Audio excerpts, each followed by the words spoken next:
President Muhammadu Buhari, interesting. Why are you shouting? Yes, indeed. He's urging Nigerians to be patient as his administration continues to address the challenges facing the country. Well, Buhari says no government in history has ever invested as heavily in the production of local products. The president says his government is determined to create a just and prosperous country in which the safety of life and property is assured. President Buhari says the current insecurity in the country has left severe and adverse effects on agriculture as farmers are being prevented from accessing their farms by bandits and terrorists. And in continuing the quest to revolutionize agriculture in Nigeria, the very first integrated farm estate has been launched in Katsina as well as agriculture.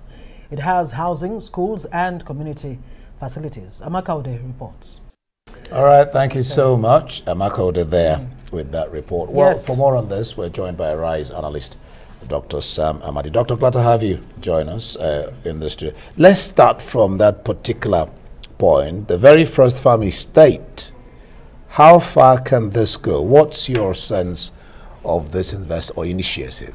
Well, I think clearly our strength is in agriculture, and this government has continued from even where the previous government stopped. You remember that part of the success story of the previous vision was in agriculture, where additional elsewhere, and we saw improvement. We saw a focus on value chain agriculture, getting from the farm to the market and providing both the policy and the logistic, the infrastructure to enable value addition in the value chain of agriculture. So clearly it's the right to do. And again, this government has improved a lot in agriculture. But the question is, like we're going to talk, maybe we'll talk about the food issue, is that insecurity and some of the governance crisis kind of reduce the impact, the productivity. Yes, you actually took it right out of my mouth. I mean, the president has blamed flood and insecurity for a high cost of rams, like we heard there in Tunji's report. And then when you now throw in the mix, unemployment rate at 33%, you have poverty, 40% of the 200 million population, food inflation about 22.28% as at May of this year. What does that say to the different agricultural policies and food policies of this federal government? There's been the National Livestock Transformation Plan, Rice Revolution, and all of that. Well, essentially, we look at outcome and output and outcome. And again, look at the question is counterfactual. If there was no pandemic, if there was no insecurity, we'll have a better picture of the impact of the policy and implementation of the policy themselves. One can argue on paper, based on what we know for agricultural development elsewhere, that these interventions from the financial side by the central bank, from the policy side by the Ministry of Agriculture and the whole of government. If you look at the sustainability plan, recovery post-COVID, agriculture is central, smallholder farmers and all that.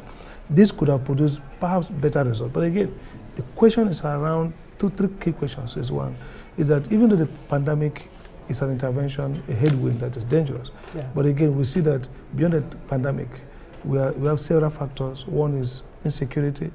One is also some level of inefficiency from policy to implementation and to exchange. So those have not been properly dealt with. But beyond all this is that, look, if you look at inflation, food inflation, we're not talking about headline inflation. Food inflation, whether it's 22.95 or 21 point, as the NBS is saying now, or some people think even more, that the critical problem is this, that people are going to, even this salary, spend more, okay? Now, even those who can avoid not to spend on ram or on tomatoes, on rice and all that, is that not just that the spending is small, it's also that there's a crowding out of spending in critical drivers of well-being, education and health.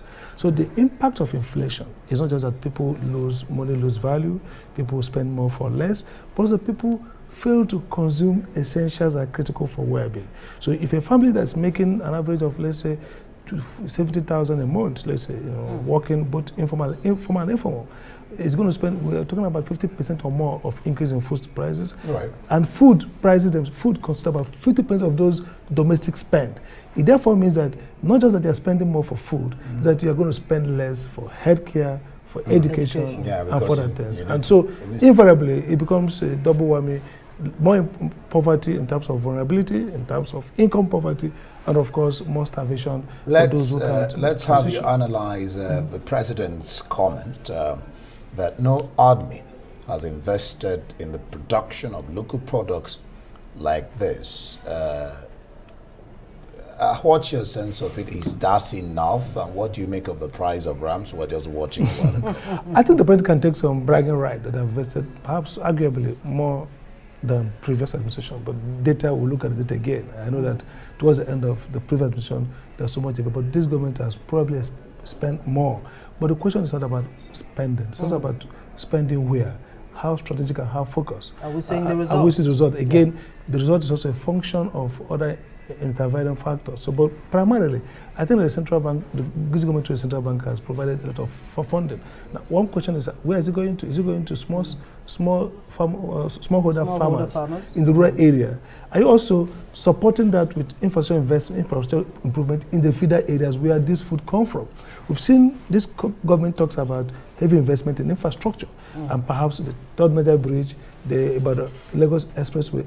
That's not the kind of infrastructure support that enables both poverty reduction and food security, because essentially you're going to get to the farms and ensure that there is a link between those feeder roads and markets and urban center. So the collapse of infrastructure, especially by the state's level infrastructure, which is critical here now, is also a factor that reduces the resources of those Do you programs. then agree with those who are saying the federal government should reverse its fixation on domestic food production, but prioritize on ensuring that, you know, both locally produced food and imported food, you know, comes cheap? Well, the argument here is that the government needs to probably revise its exchange policy in terms of allocation itself to imports. For example, to talk about baby milk, it has been put off the list for long, and some people say that, look, it may affect even the children, it may affect, you know, well-being. So the question is, how do you strike a balance between trying to grandfather infant industry, try to help agriculture? And basically, most of them are big agro farmers who have access to government. So people can argue, look, we need to ease out importation. But if you look at the fact that about 6 trillion is spent on import out of a possible 7 point something. So the point in terms of import, so we are importing a lot, even as government is closing down on importation. And the problem is because you don't even have capacity at home to expand production or to cope with demand. So maybe it's strategic now to ease out import, like the World Bank has argued, remove import artificial quantity restrictions in terms of, but then use much more market-friendly policies, instruments that are aligned with other parts of the world. Open trade. So the debate is, how much you open? You need to have this. If food import comes in cheaper price, it's going to help to drive down the inflation rate, but again, it has also capacity to freeze out the production. You also talk about the dollar rate. Okay. Really Thank you so much, Dr. Sam AMADI, for joining us on Newsnight.